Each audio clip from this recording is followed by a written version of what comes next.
Thursdays, we're going to have a talk on Ann Hubbard, and she'll explain, if you don't know who Harlan and Ann Hubbard were, you'll find out. And then we'll have a business meeting afterwards. So at this time, I'll turn it over to Regina. Well, hello, how you doing? Hello. Yes, we were at a staff meeting on Tuesday, and then he said, does anybody have anything that might be interesting to talk about? Well, I had put together this talk 2 years ago for the pioneers out in Green Township in Ohio, and I said, well, I have this one, maybe. So I'm going to talk about Anna Hubbard. Now, Anna Hubbard was the wife of Harlan Hubbard. You know who Harlan Hubbard is? Well, Harlan Hubbard, actually, he was a painter and an artist. He was from Fort Thomas in Campbell County, so I thought that might be appropriate. He is known for his landscapes and his riverboat paintings and his trains. That's what he painted mostly. But he's best known for his shanty boat and his trip down the river on his shanty boat with Anna in the 1940s.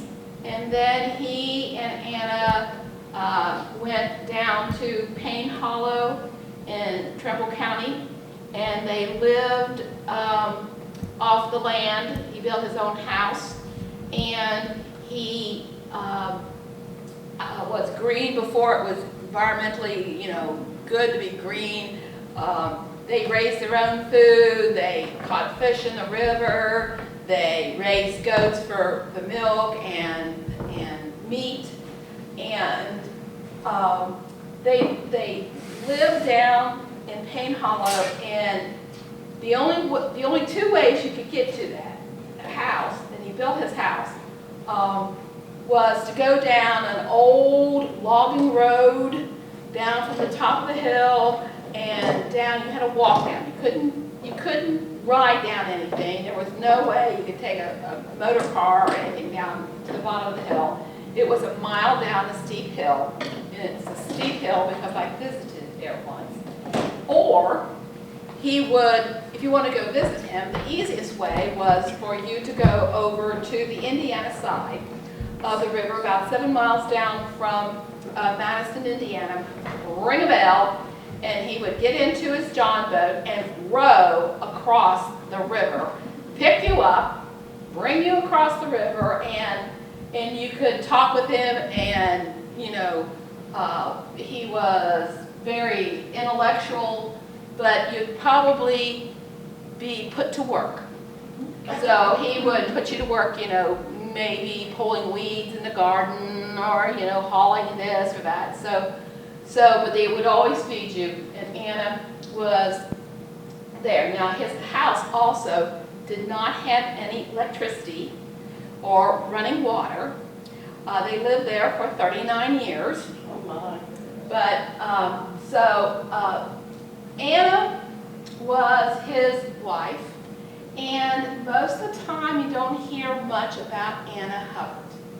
So Anna was there, and she cooked on a hearth and a stove, and she made the house a home.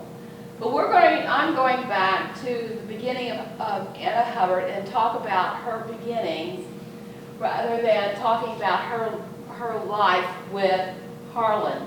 That's another subject that I can come to. But Anna Hubbard was, most of my research came from this book. It's called Anna Hubbard, Out of the Shadows. Now, Harlan Hubbard wrote several books. He wrote Shanty Boat. He wrote Shanty Boat on the Bayou. He kept a journal, and so he published his journal. Wendell Berry wrote a book about Harlan Hubbard. So he's famous in his own right, but Anna took a back seat. So I'm going to take Anna out of the shadows and tell you a little bit about Anna. So, okay, next slide, please. Oh, This is my husband. He's the button man. Yes. He helps me out. Oh, I'm Regina Siegrist. I'm from the Barringer Crawford Museum. I'll tell you that. And I am I have a new title, a community education coordinator. I used to be the education director, but we changed titles a little bit. But this is Harlan and Anna in their early days. And Anna, who is Anna Hubbard? Well, the picture that most people paint of her is a delicate gem and refined, very attractive, gentle woman who married Harlan Hubbard, a man who was described as rough cut, though not crude. He was wiry and gangly body. He had huge hands, much unproportioned to what is the arms. So if you can picture the African Queen, the movie, okay, the couple there. Now Anna was Katharine Hepburn, and Harlan was not as coarse as Bogart, but he was no Gary Cooper either. So he was an artist, an author who people came to see and admire, and Anna was the one who was in his shadow. Yes, this may be true, but Anna, not an author of books or art, Anna was an able woman in her own right, who did not know she was a pioneer woman potential. She was lured into Harlan's dream of self-sufficiency and came to make it her own and refined it. She was his helpmate. Anna Hubbard Elkhart, Anna Wonder Elkenhut, was born September the 7th. There's Anna and Harlan again. Next one. In September 7th of 1902 to John Elkenhut, a second generation Dutch immigrant, and Nellie Ross, an immigrant from Holland, in Grand Rapids, Michigan, where Anna's father was in the family roofing business. Anna was the oldest of three sisters, Harrietta and Nellie Mae. The family was a member of the Reformed Dutch Church, a Dutch form of a stringent Calvinist Protestant sect. The Dutch religion ruled out dancing, card playing, drinking, smoking, and movie-going. So growing up in this environment, this influenced Anna for the rest of her life. And for many years, she openly rebelled against it. Anna's childhood was pleasant and full of music and literature. There was very little emotional attachment and which made her search for intimacy in her adult life more pronounced. There was no little Anna stories that you find about her in her childhood. Anna developed a keen sense of fun and wonderment in her adult life. In letters she wrote, she would tell of how she loved to play with puppies and make snowmen and cut out cookies and splash in the puddle. She also loved to go backstage after concerts, visits with friends, and surprising Harlan with a special Christmas present, transplanting the wild flowers that she found and boating. She also was an avid Cincinnati Red fan. One of the pleasant memories that Anna did recall from her childhood was during the summer months that her family would spend at the lake and the summer she spent as a camp counselor. And I didn't train him well. Next one. On his side. I just got this together, so we didn't practice last night. She spent as a grant camp counselor and enjoyed boating and canoeing and roughing it, as she calls it. These experiences would help her adjust to life that she and Harlan would lead in later life. After graduating, here's the lake, the boats. Next. Here's Anna at the lake in 1921. So she's kind of, you know, prim and proper. Next. Here's her canoeing on the lakes. Next. And this is Anna at her high school graduation. She graduated from high school and went to a junior college in Grand Rapids. After 2 years, she felt the need to gain a degree of independence. So she attended Ohio State University, where she earned a bachelor degree of art degree and a bachelor of science in science and education. She graduated in 1925 with high distinction. She also took French and German. She accepted the teaching position at Hope College in Holland, Michigan. She taught French and German.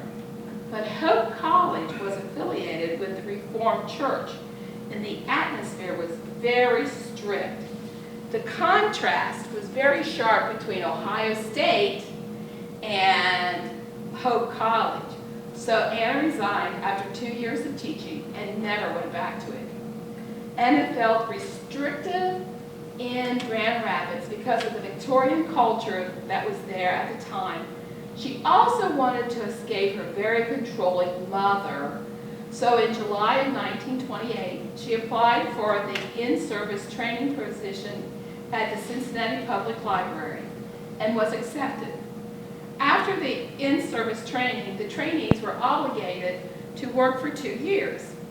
So Anna, after the 2 years, was asked to stay on, and she did until 1943, a total of 15 years. Anna became the Fine Arts Librarian for the downtown branch of the Cincinnati Public Library. So, next one. Anna, well, I don't know what happened to that page. Anyway, Anna was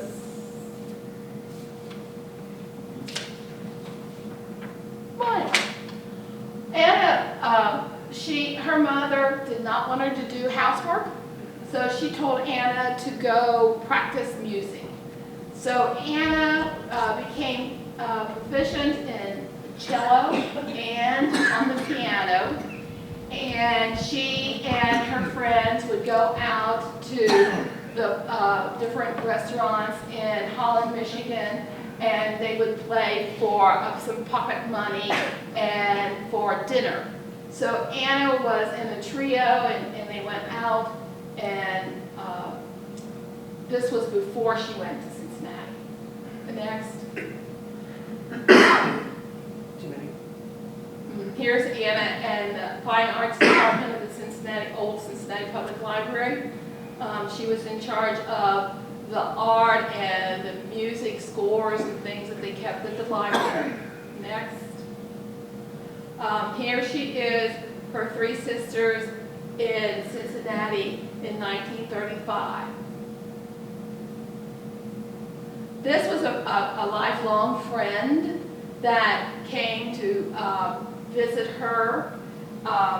She developed a very close relationship with her.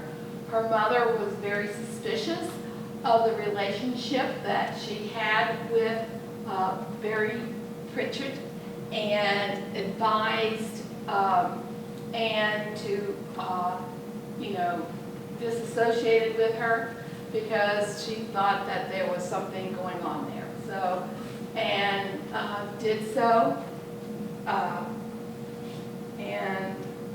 So Anna came to Cincinnati, and she came to Cincinnati because of her job. She also was drawn to Cincinnati because of the music. She would play, she loved to listen to music, good music. She loved to play with other people who loved music. Here they are at the lake. Next one. Now, on coming to Cincinnati, Anna lived with a former student for about 5 years. Then somehow these aren't going together. In 1932, Kay moved out of the apartment with Anna, and Barry Pridgett moved in. So Anna, Barry, and Anna's sister Etta lived together and shared an apartment.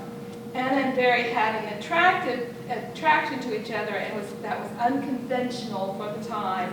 But Anna's desire to love and be loved by a man finally ended this relationship.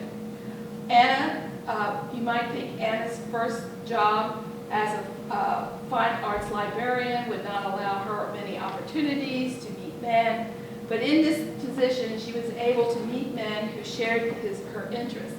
So in 1934, she was attracted to a fine arts patron, Charles E. Young, but he did not return her attention, attraction. She wrote to the friend in 1936 that he was still on her mind, she couldn't get him out of her mind, and the friend advised her that upholding a man as a high ideal, perhaps you are missing some other accessible gentleman callers. So Anna must have heeded her friend's advice, because in the next letter she wrote that she had fallen in love with Paul Brill, a very well-known Cincinnati photographer. They met when he was photographing the library inside and out. Anna was the happiest she'd have ever been at this point in her life.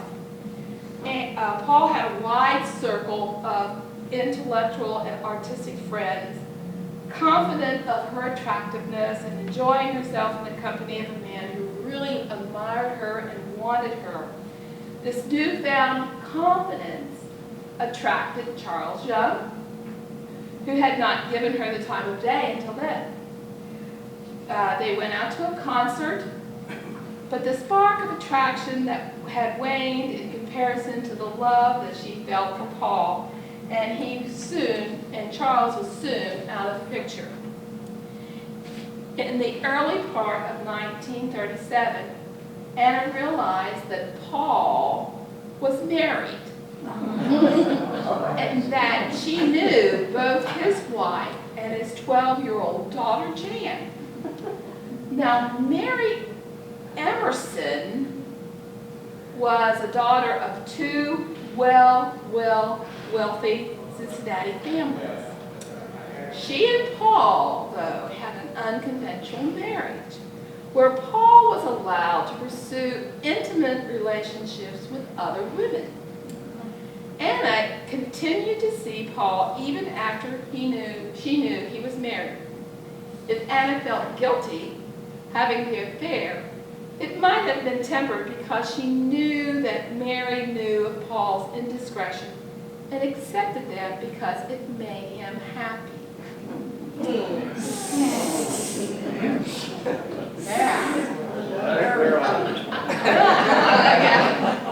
good. Okay, next slide. Paul bought a cottage on the Little Miami River near Foster, Ohio. There he spent his weekends.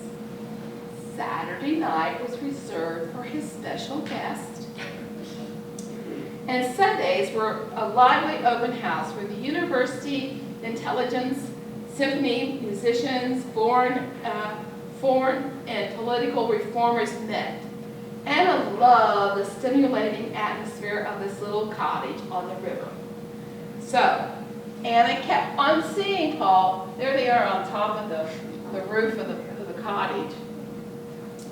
Anna kept on seeing Paul through 1940 until he moved on to another guest. In 1939,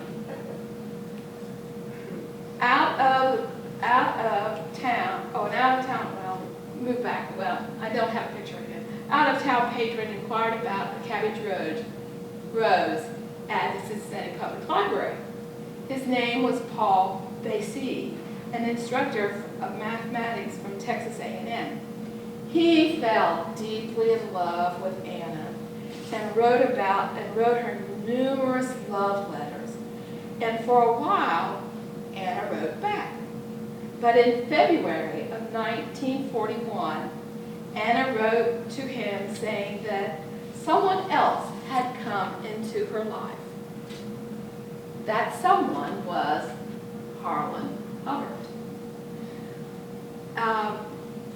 Anna wrote in a journal, in an autobiography sketch for the Library Journal. She wrote, "And then there was Harlan." Anna had met Harlan in 1934 when he was doing a federal public works art project about steamboats and had used the fine art department for research. Nothing much came of this encounter. Harlan must have felt some attraction, though, because he kept visiting the library. Harlan would come to the library and ask elusive questions, so Anna would have to do research and go find it, and then come find him and give him the answers. Harlan would come to, for some reason though, in 1939, Anna wrote down Harlan's name and address in her address book. That was 2 years before they actually went on a first date. Harlan was abrupt, distant, unlike the man that Anna was usually attracted to. Harlan would come to the library in his plaid woolen shirts, hiking boots, and talk of his canoe trips, which reminded Anna of her summers back in Michigan. So in January of 1941, Harlan touched another of Anna's love. He started to talk to Anna about playing the piano. He stated that he had played the violin. And Anna replied was, that was nice, and went on about her duties. But about 10 minutes later, Anna returned and asked Harlan if he would like to play with her on Sunday. Years later, Harlan and Anna remembered this first duet differently. Harlan said it didn't really go very well. But Anna said that was the day she began to know Harlan, really, who he really was. His whole interest was centered in the music. He was not concerned with his playing as much, so that there was no striving for the effect of music, only his earnest attempt to convey the qualities of music as he felt the beauty and the sweep of it. Anna wrote she thought that it was right that the first experience with music together was playing rather than going to hear someone play. This is Harlan Hubbard and his brothers. Now, Harlan Hubbard, Frank, was a commercial artist in New York, and when Harlan was growing up, his father died when he was 7. His brothers were older than he and already in New York, and he and his mother went and stayed with his brothers up in New York, and he went to the Bronx school, public school up there, and graduated, and then at that time they came back to Cincinnati, and he attended the Cincinnati Art School in Eden Park, but he didn't like, it was in the 1920s, and he didn't like the modernistic things that were going on, so he stopped going to the art museum, art school.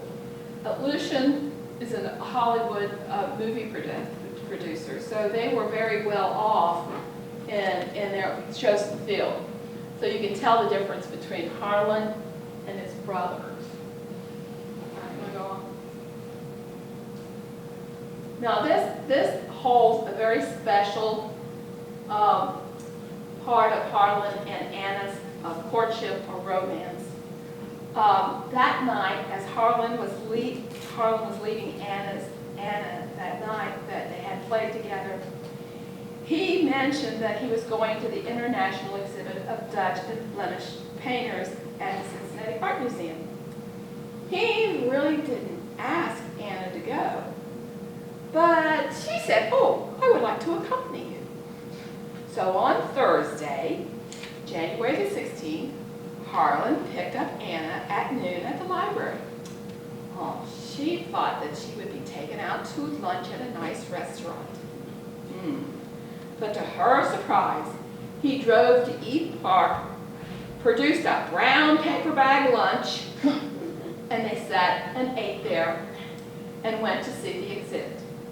When they were finished, Harlan suggested they go for a ride since it was still pretty early in the day. Anna had no suggestion on where to go, and Harlan stated, "If you leave it to me, you know where we'll end up. On the riverbank." And that's where they did. This started a relationship between Anna and Harlan.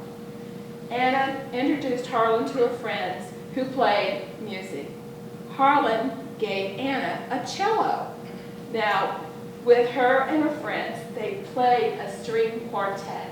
So they played music together for a long period of time. Let's see what's next. In 1941, Harlan and Anna began taking day trips in his canoes.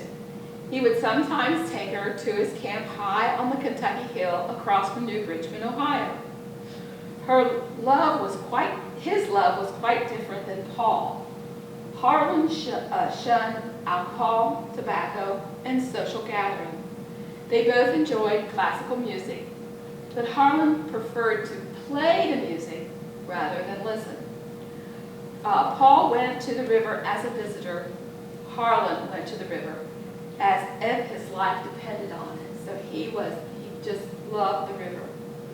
In the spring of 1942, Anna and Harlan took a long canoe trip up the Licking River. Anna thought the canoe trip was swell fun. For 9 days, they camped along the shore at night and ate Harlan's camp cooking. On this trip, they began to read to each other.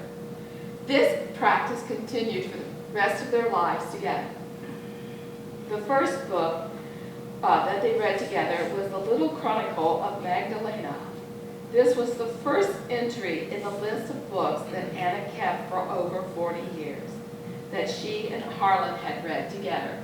So at her death, they found this big, long list of all the books that Harlan and she had read together. They didn't have electricity, so they would sit at night and they would read to each other while one of them would maybe do something, handiwork or something. And they read, Anna would read in German and French to Harlan also. So, next one. Here they are camping along the Licking River, roughing it. Anna loved it. Next one. Here is Anna and Harlan in 1943. One winter evening in 1943, after a concert at Music Hall, Harlan walked Anna to the streetcar stop. As she was boarding, Harlan said that they must spend the coming spring together. He told Anna he wanted to marry her, but he couldn't do a church wedding. So Harlan made the arrangements. Harlan proposed that on Tuesday, April the 20th, 1943, if Anna wanted to get married, she should catch the Chesapeake and Ohio eastbound train, number 8, passenger train, at 7:10. If Harlan wanted to get married, he would board the train at Brent, and they would continue on and get married at Maysville. So on that rainy Tuesday, Anna boarded the train. Harlan flagged down the train at Brent by building a small fire and waving a burning cardboard box. They were on the train, they went to Maysville. They were married by the Justice of the Peace in the old courthouse. Harlan later wrote in his journal, "This ceremony was as sincere and beautiful as that building." This began the unconventional life that Anna and Harlan would live. She was the one who encouraged Harlan to live his dream of building a shanty boat and traveling down the river, of building a home in Payne Hollow where they would live without the conveniences of modern life, but one that would be filled with music and literature. Harlan was the one people remember, but without Anna, he might have never realized his dream. As the old adage goes, there is usually a great woman behind every great man. And that was Anna. She was the helpmate that fulfilled dreams, the muse behind the man, the person that allowed Harlan to live out his dream and become the legend he is.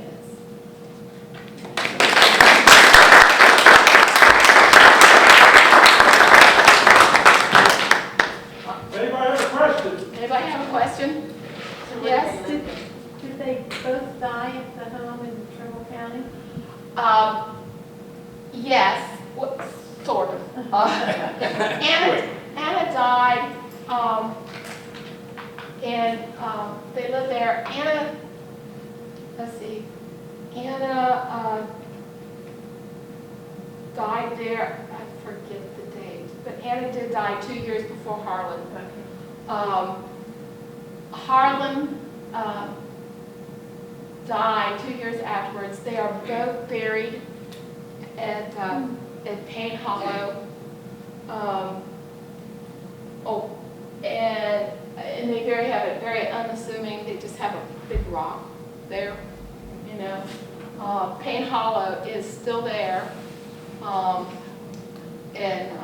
This is the house Harlan's house. It's on Highlands Avenue in Fort Thomas. A lot of people think that Harlan was, they were destitute because they lived that way. But actually, when Harlan, they rented out this house. They lived in Payne Hollow, but they rented out the house in Fort Thomas. He had $340,000 when he died. Harlan died. Actually, he died in Madison, Indiana. Anna died of cancer. Harlan died of pneumonia, I think. He died in his off. You want to do it again? Here's the back of the house in Fort Thomas. Next one. This is when Harlan and Anna came back from their trip on the shanty boat. They rented out the front, the house, and they lived in this carriage house in the back. So this was Anna's and Harlan's first home. When they married in 1943, Harlan's mother was still alive. She did not really like Anna because she took him away from her, and she would tell other people that Anna was poisoning her. So she only lived they got married in April. She only lived until August of that year. It worked. Here, they're on a camping and hiking trip in the summer of 1944, out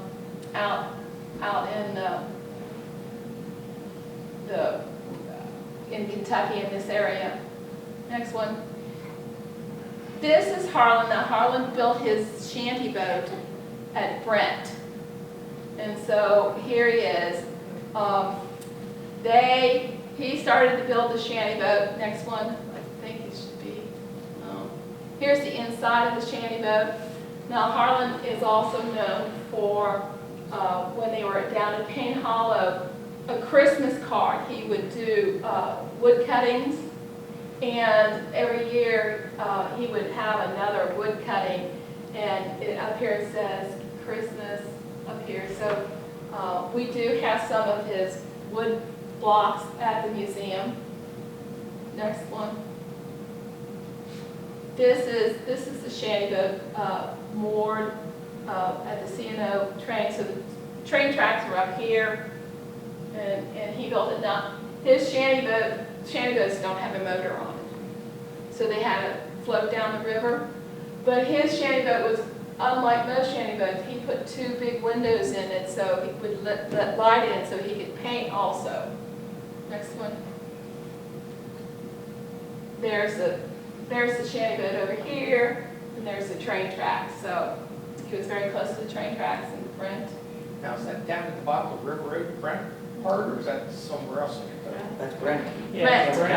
Yeah, down at the bottom. Yeah. That's what you're saying. Okay. Yeah.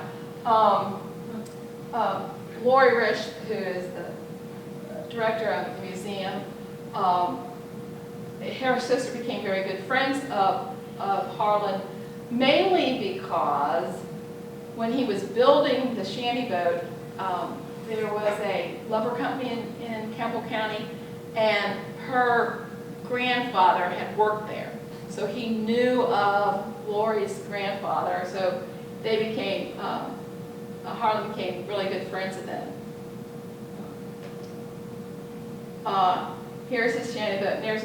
It was like a shanty boat community down there, but a lot of them weren't in the water. They were up on the hillside. Next one. Here's another one of the wood block prints of Brent and the shanty boat and the train, and so this is one that you have. Next. Here's Anna and Harlan on the shanty boat. So, you know, they were a nice looking couple, but they chose to be, they chose this way of life. Next. There's another wood cut of it. And there they are, docked.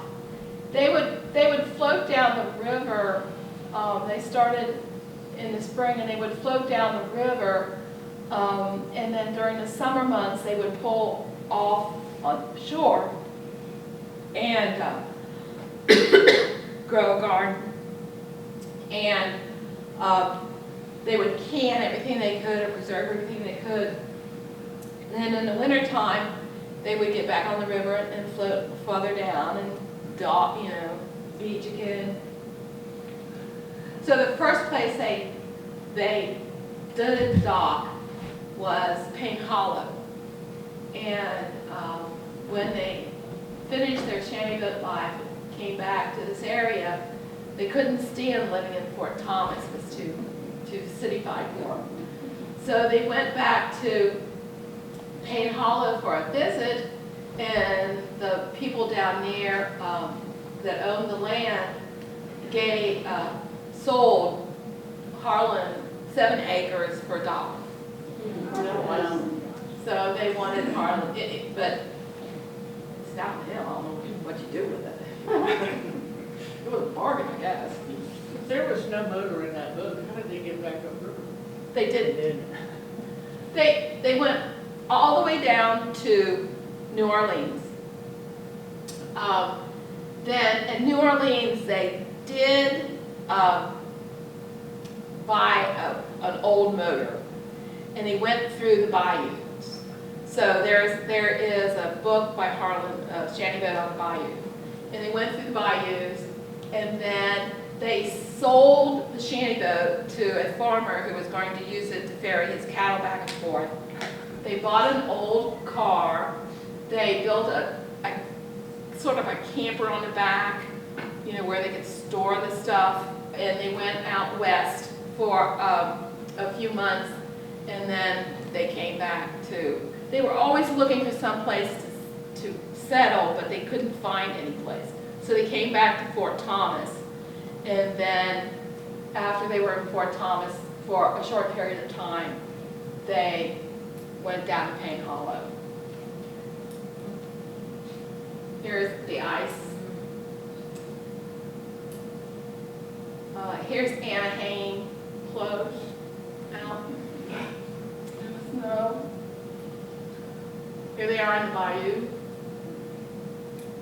Sometimes it also was said that the John boat over here, that Harlan would pull the shanty boat to places. So, I mean, when he was 80 years old, he was a scrawny looking thing, but he would get into the John boat and row across the river for you when it Payne Hollow. He didn't get a motor on the boat until some of his friends in his 80s, I think 82, said, you really need to get a motor on this boat. Next one. There's a camping trailer they used for the tour out west in 1950-51. And back home in their studio, so they stayed in the studio the end of 51, 52. Next. And here's their house in Payne Hollow. He built it. He would, most of it is found wood or found different things. He made the boiler out of those oil bin barrels and things that he found in the river. He painted on masonite, not canvas most of the time. Next one. They are 54. Here you can see, here's his boat dock. There's the house up there in the woods up there. They had a garden over here in this area here. He would put out trout lines and fish, so they caught fish in the river. So he lived off the land. Here is the inside of his house. So you can see all the books that they had. Next one. Here's Anna cooking. That's what she cooked. There's a stove and a hearth.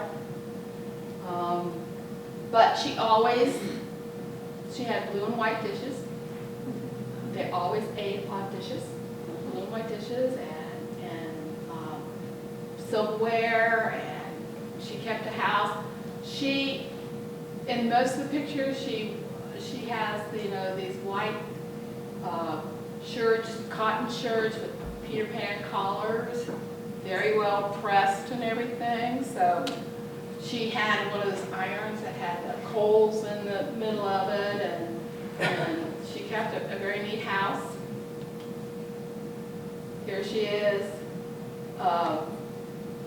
Harlan did build a cistern, and they did have running water, water from the cistern, but they didn't have city water. Next. There's a woodcut of the house. Next. This is looking up the river towards Madison. He has done several woodcuts of that and paintings. There's another picture of his house. He would cut wood, so if you went to, visit him, he might have you cut wood or pile wood.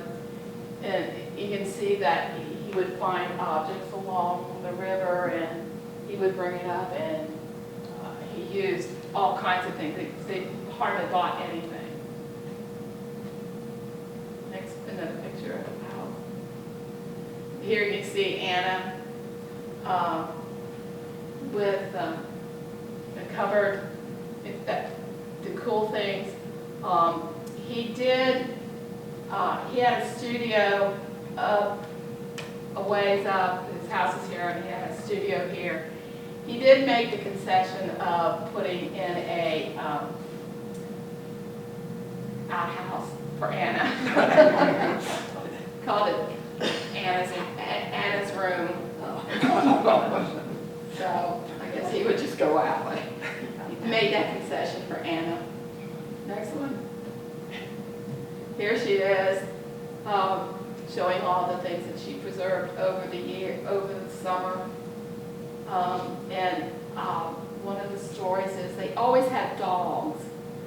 And they had a dog, and he came and he found a groundhog and brought it to them. And they took the groundhog away from him, but they would always give him the head, they would cook it up and give the head back to him. So the dogs learned that they could go out and find groundhogs, but if they brought it to Anna, that she would cook it up, but they would get part of the groundhog back. So that was it. Next one. Here, now they did. This was Anna's piano. She played piano. In the evening, Harlan and Anna would either read books together. Am I going over too long? Would read books together, or they would play music together. This is a grand piano, and they hauled it down on, there was I think 5 or 6 big husky guys that had to carry it down the hill on their backs because they couldn't get it down any other way. So that was one of Anna's cherished possessions there. So if you ever, there's 2 films out about Harlan and Anna. One is called Living on the Fringe, and that's the older one. 2 years ago, another one came out. It was called Wander. It was on KET, and it shows reenacting the guys carrying down this hill. I mean, it's a hill. I mean, it's almost straight down. Here she is cooking. See all the canned goods and stuff? They lived into their 80s, almost 90 years old. 89, I think she was when she died. Now, Harlan also in their bedroom had this contraption that the water would come in, and then if you push this up, it would drain out. So, never had to empty it. They would bathe in the river and all things like that. Now their bed, especially when they just had the front part of the house, the bed would be put up, standing on the end of the corner of the room to take up, so it wouldn't take up so much room. So there's Anna fixing bed. And there's Harlan. I mean, you wouldn't think that he could row across the river, but he did. He always had a dog. Next. They also bought goats in 1957, and so they ate the goats, and they used the goats to make cheese and milk and yogurt. One of the things that his friend, after Anna had died, he was running out of goat feed, and so his friend thought, oh well, I'll just bring him over some. So he brought him over, and Harlan was really upset with him because he said, well, when that food was going to be gone, so was the goat. And now I have to keep the goat alive. All right, the next one. This is Anna in her garden. The next one.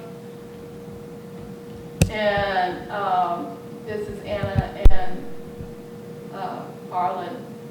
Kind of opposite, but next one. Anna and Harlan in their older age.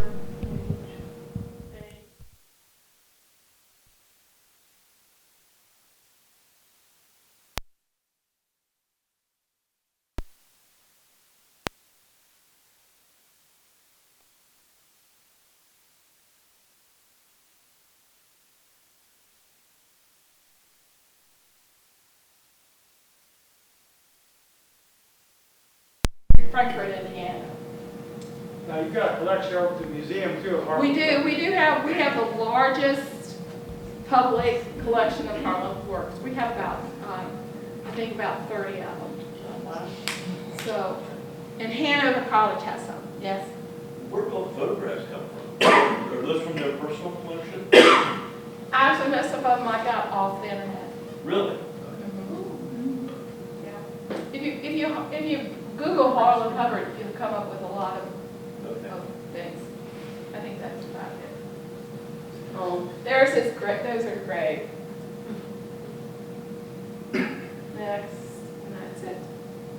Hi. Okay, we'll go ahead for our business meeting now. We'll first start out with our treasurer's report with Steve. All right, we started the month of August with a balance of $15,797.43. We took in some membership dues, had a couple of internet technology sponsors, some donations, and sold a few books for a total of $522. And again, we spent some money. I think everybody's aware of the lightning strike that really struck us down there. And so it cost us some money. We had to buy new phones, we had to buy a new router. We've still got some expenses coming from that. We're also continuing work in the museum, and so we bought some new lighting and some storage cases. We paid money last month for the meeting we had on the log cabin up at NKU. They're so strict on the parking up there that we spent $60.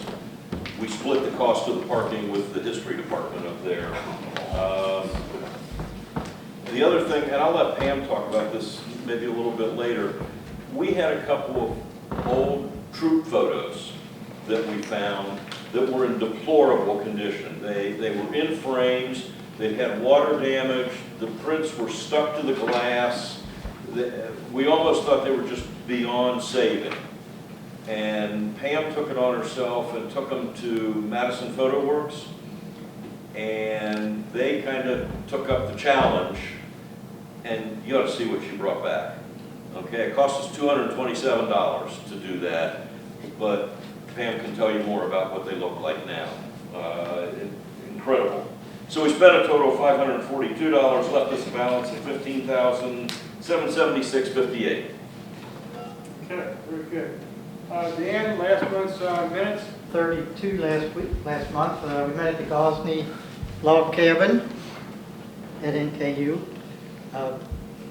Our speaker for the evening was Dr. Brian Hackett, who gave a talk on the history and the restoration of the Gosney Log Cabin and NKU's plans for its future use. Steve gave the treasurer's report. We had a balance of $15,797.43. Membership as of last month was 265. Jan reported that the newsletter would be out before this meeting, which I believe it was. Marvin gave a report on the cemeteries and talked about the Cherry Cemetery on Persimmon Grove. Steve gave a report on the photo albums and reported that we're creating a searchable index of the Gray collection. And Ken reported last month that the phones at the office were not operating. We had a lightning strike up at the office, so that took us down for a few days. And also reported that the museum's been updated with pictures of the Campbell County stone houses, and the revamped camera collection is in the hallway up there as well. And that's it. Okay, thank you very much. Jan, Lester, what's our paid membership? I hope everybody got their newsletter. It was quite an adventure this time with our equipment problems, and we still don't have the computers talking to the copier. So I had to put the paper copy on the glass and run it that way. But it worked out. I usually like to get it out before the month starts. It was probably didn't get to you till like the 2nd or 3rd or 4th, but it's out. What else? Next issue will be in the end of December. It'll be the January issue. Anybody can get me articles or information to put into an article. We like to have contributions from anybody. One of the things that was in this issue, if you haven't seen it yet, is the information about expanding our donor base. It was near the back of the newsletter. We need to get some businesses to sponsor us. There's a list of things that we could use. Some are one-time things, some are ongoing. The photos, the troop photos that Steve mentioned are listed here. Anything to help us with our museum. A sponsor could help with the mailing of the newsletter, which runs about, I put $200 per year. I don't think it's even that much. Just some different things that we could use sponsors for, or as always, our technology sponsors. So Carrie Daniel, I know you're going to ask me for communications next, so I'm going to go right into that. Carrie Daniel was here earlier. He emailed me after he read this and said, I'm going to a Daniel reunion at the end of this month, and it's held at the Baptist Church there in Grand Slick, right near where Ken lives. And they have it every year, and he said maybe some people there would know somebody or be interested. So I brought him a stack of newsletters.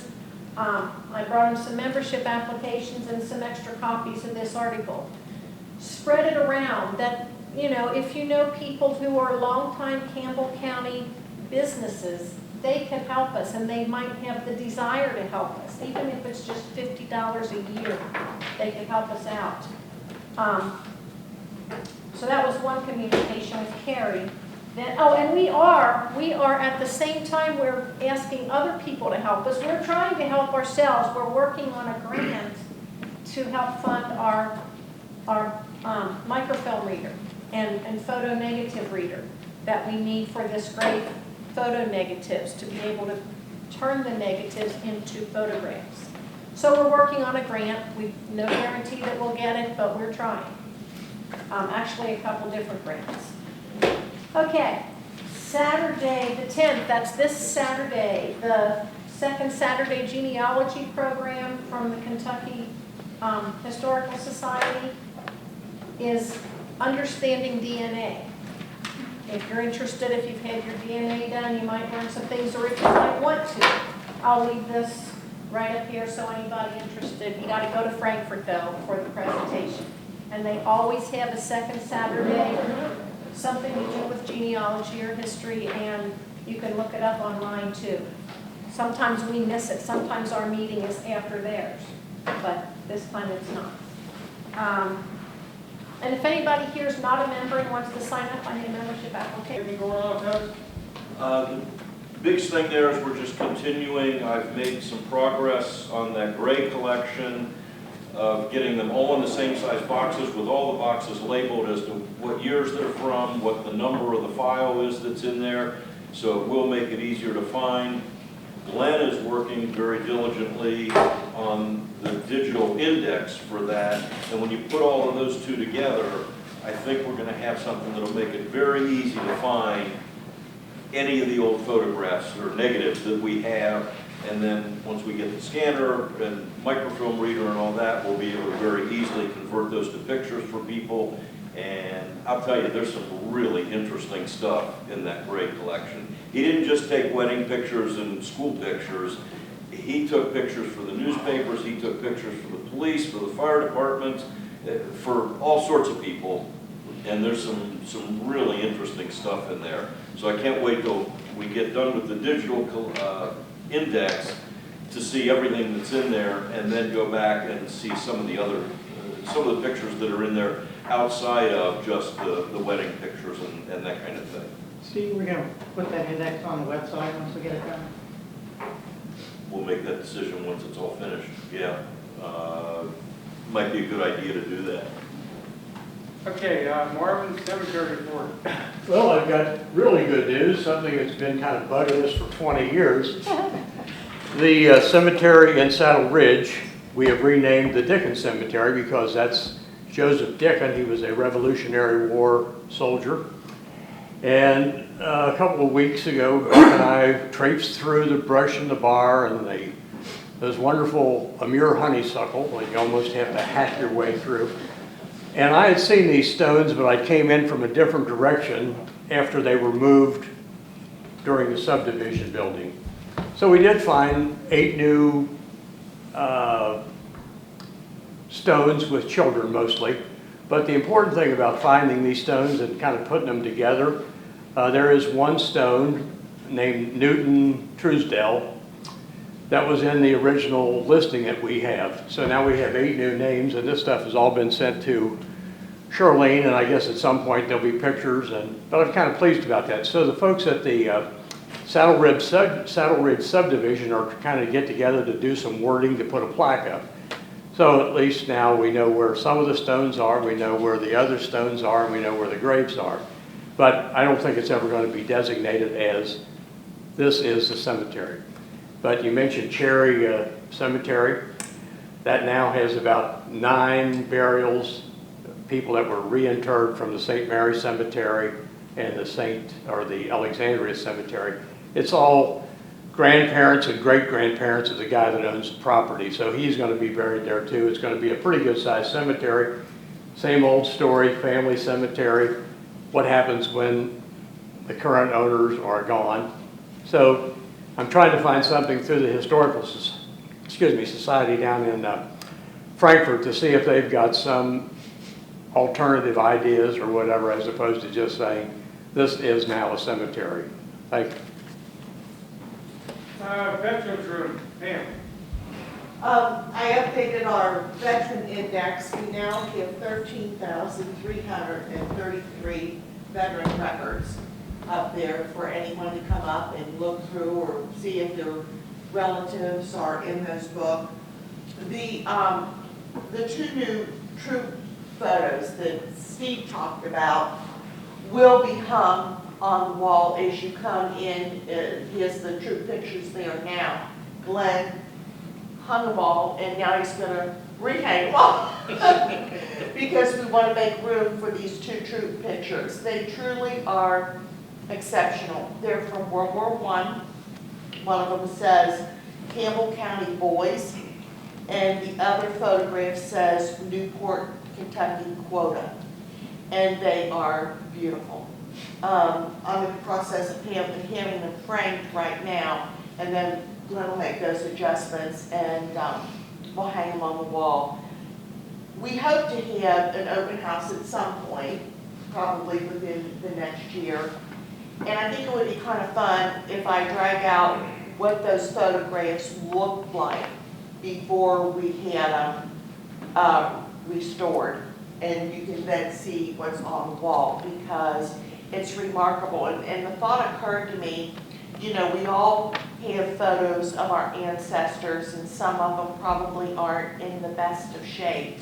But when you see what they can really do with some of those awful, nasty pictures, I mean, it does your heart good. It's really neat. And we decided to go ahead and have them restored, have them digitized, and have them printed, because we don't know how much longer we'll be able to do those kinds of things. You know, there's one company now in Covington, you know, that's been doing it for years, but you don't know, with digital records and all that kind of stuff, you don't know how long that process is going to remain. So we're really thankful that we have them and that they've been restored. Okay, very good. You've done a great job with that room. Thank you. Um, Well, it wasn't just me, we had a lot of help. Senior Citizens Picnic is Thursday, September 22nd at Penview Park. We've got several representatives going down to work our booth that day. If anybody else would like to volunteer to go down that day, it's a great day for those who enjoy being outside and visiting with all the people coming to the event. So if you're interested, let us know.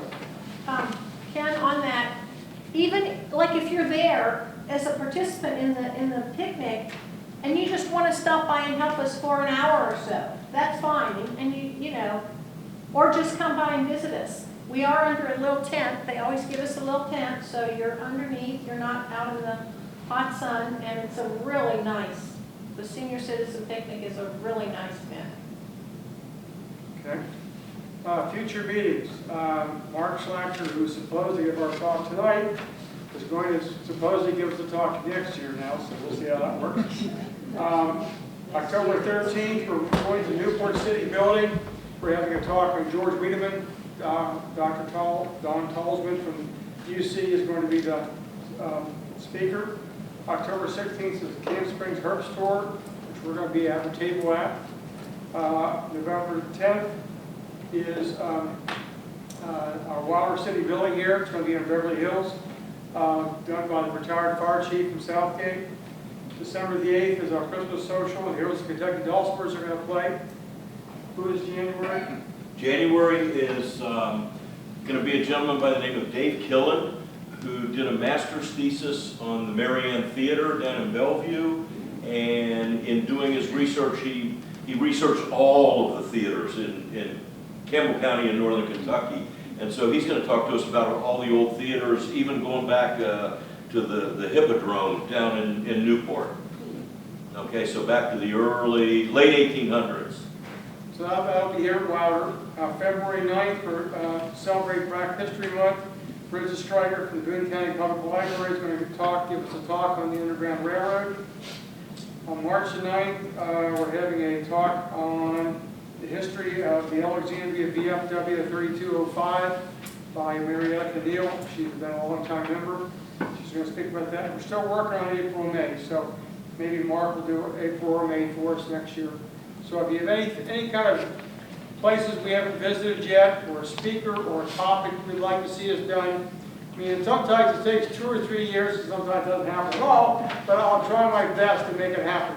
So if you have any ideas at all, let me know what it is, and I'll do my best to research it and get us into that location or whatever. I mean, I always remember Seven Maples out in Cold Spring, for those who remember that, going there that time. I worked in that for quite some time, and finally got us in there. She gave me a quote that night, the lady who lives there. I'll never forget, we were talking about the house and all the work she's done to it. And her famous quote is, "The only thing that works in an old house is the people who live in it."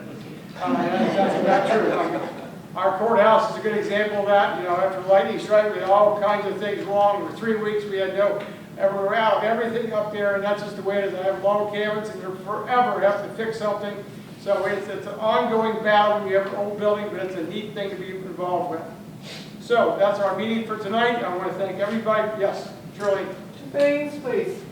Wilbur Price from Northern Kentucky Civil War Roundtable asked me to announce that on next Tuesday night at the Cold Spring Library, Christopher Burns will speak about the siege of Cincinnati, and this meeting starts at 7 o'clock. Second thing is, and I passed these brochures around for the North Kentucky 7th District Conference on October the 8th. It's free, open to the public. We are really blessed this year to have somebody from Ancestry who's coming out to speak, and I think it's going to be a very interesting conference this year. So I've got extra brochures if somebody can get one. I didn't direct your table. Ken, if I may, some of you have these tickets. I can't read it. Thank you.